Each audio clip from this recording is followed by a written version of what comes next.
गुजरात कल से परसों से सभी अंचल में आप एडीएम साहब आप किसी कर्मचारी के साथ एक बैठक करवा लें। अच्छा, वहाँ से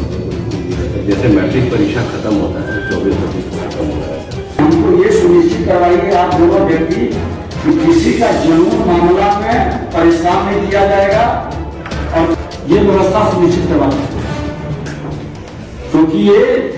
जमीन के नाम पर लघु सीमांत किसान या कोई भी किसान है, मजदूर है, इस तरह के लोग परेशान नहीं हों, इस तरह की शिकायत नहीं आनी चाहिए। आपके मंत्री भी देखिए एक्टिव हैं और जमीन पर इस तरह का मामला होगा, मुख्यमंत्री जी का बताइए, जमीन के मामला को लेकर आधा अपराध का कारण बना रहता है, इसके इश्तेहार में आप देख पाएंगे, लेकिन संदेश चला जाना चाहिए, इसके बावजूद भी शिकायत आएगी तो हम जिला के ही पदाधिकारी को जिम्मेवारी तय करेंगे, क्योंकि आज ऊपर में जिलाधिकारी इन्होंने एक्शन लेकर ईमानदारी से काम किया तो सहकारिता में बहुत हद तक ठीक हो गया। हमें पूरी उम्मीद है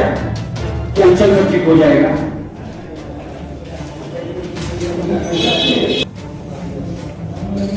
उसकी सुधार के लिए उससे सारा मामला ही उलझ गया। आपने उसकी जिम्मेवारी तय किया जिसने ये गलती किया, और ये कोई जान करके अनजाने में गलती नहीं होती है, वो जान के गलती करता है, दोबारा वो लोग आगे वो परेशान होगा तब हमको लाभ होगा। ये मानसिकता बदलनी होगी और हमने बता दिया कि लखीसराय हर हाल में 243 में 242 से बेहतर दिखाई पड़े ताकि दूसरे गांव सलाम संदेश जाए। और उसके बाद है, देखिए, कोरोना काल के बाद पहली बार सभी पदाधिकारियों के साथ हम लोगों ने बैठा, क्योंकि अलग अलग बैठने की बजाय एक साथ बैठ कर करके पूरी समीक्षा कर लेना और संदेश दे देना कि लखीसराय जिला और लखीसराय विधानसभा क्षेत्र के अंदर जो आम लोगों की शिकायतें हैं, खास करके राजस्व विभाग के अंदर जमीन से जुड़ा हुआ मामला में हमने स्पष्ट तौर पर कह दिया है कि एडीएम हो, डीसीएलआर हो, सीओ हो, उनके कर्मचारी हो, अगर जो मानसिकता नहीं बदलेंगे तो ऐसे लोगों की बढ़ जाएगी परेशानी और किसी भी स्थिति में उनको बख्शा नहीं जाएगा, क्योंकि आम किसान, आम लोग को परेशान अगर जो होंगे तो एक जनप्रतिनिधि के नाते हमारी जिम्मेवारी बनती है कि ऐसे भ्रष्ट मानसिकता के लोग या जो इनके दलाल और बिचौलियागिरी करते हैं उन पर पदाधिकारी अंकुश लगा दें। लोगों ने आश्वासन भी दिया है कि अब ऐसी शिकायत नहीं आएगी। उसी तरह से मनरेगा के मामले में पीओ के साथ बीडीओ का, आपके रजिस्ट्री ऑफिस के अंदर, एजुकेशन विभाग के अंदर और लघु सिंचाई, बिजली विभाग के अंदर, सभी विभाग के अंदर हमने, और आंगनवाड़ी केंद्र में कई अनियमितता का आवेदन हमको मिला था। हमने जांच कर करके कहा कि आप उसको रिपोर्ट उपलब्ध कराइए और गलत है तो आपने क्या एक्शन लिया अवगत कराइए। जितने कॉन्ट्रैक्टर संवेदक काम किए हैं और मेंटेनेंस नहीं किए हैं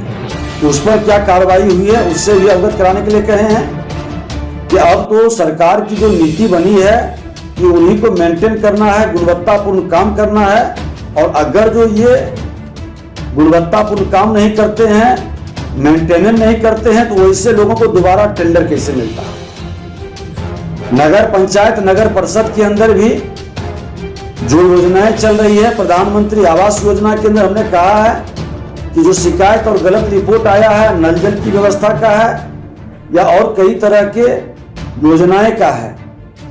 और जिन लोगों पर आर्थिक अपराध किए हैं पदाधिकारी, उनकी फाइल अगर जो दबा के रखे हैं तो उस फाइल का रिपोर्ट हमने मांगा है एसपी से, और जिलाधिकारी एसपी को हमने साफ तौर पर कहा है कि प्रोटोकॉल का ये ध्यान रखें और विशेषाधिकार का हनन का मामला बनेगा तो बख्शे नहीं जाएंगे। एक बार सभी को प्रशिक्षित कर दें और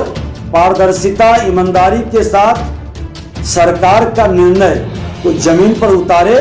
और दलाली और बिचौलियागिरी करने वाले लोग अगर जो कार्यालय में बैठाते हैं और उनकी शिकायत मिलती है तो फिर ऐसे पदाधिकारी के बारे में हम लोग भी संज्ञान लेंगे और ऊपर भी इसके संदर्भ में हम लोग कार्रवाई के लिए लिखेंगे। सर जिले में धान रफ्तार पिछले बार 40 और इस बार 79 जो आज रिपोर्ट आया डबल के लगभग, और ये पहली बार है। शुरू में शिकायत आई थी लेकिन जिलाधिकारी ने एक्शन लिया है। माननीय मंत्री जी से हम लोगों ने समय बढ़ाने का भी आग्रह किया था, समय भी बढ़ा है और कुछ कमी है तो हमने कहा कि लघु सीमांत किसानों को प्राथमिकता दें, छोटे छोटे किसान इसकी जिसको ज्यादा जरूरत उनको दें और कोई दलाल बिचौलिया अपने स्तर से धान में हेरा फेरी न करें, उसका जो अमाउंट तय है वो पैसा मिले। इस पर भी हमने विस्तार से चर्चा की है और हमने कहा है, कल ही बैठक किए थे कि सभी स्कूल में जो कमी है, शिक्षक की कमी है, पदाधिकारियों से भी आग्रह किए हैं कि आप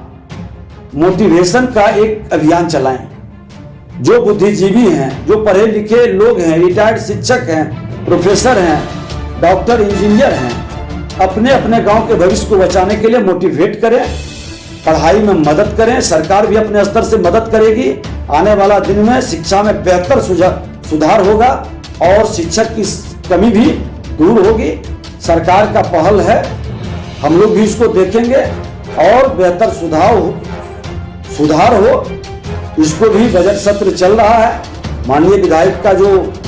विषय आएगा उसमें हम लोग संज्ञान में भी लेंगे।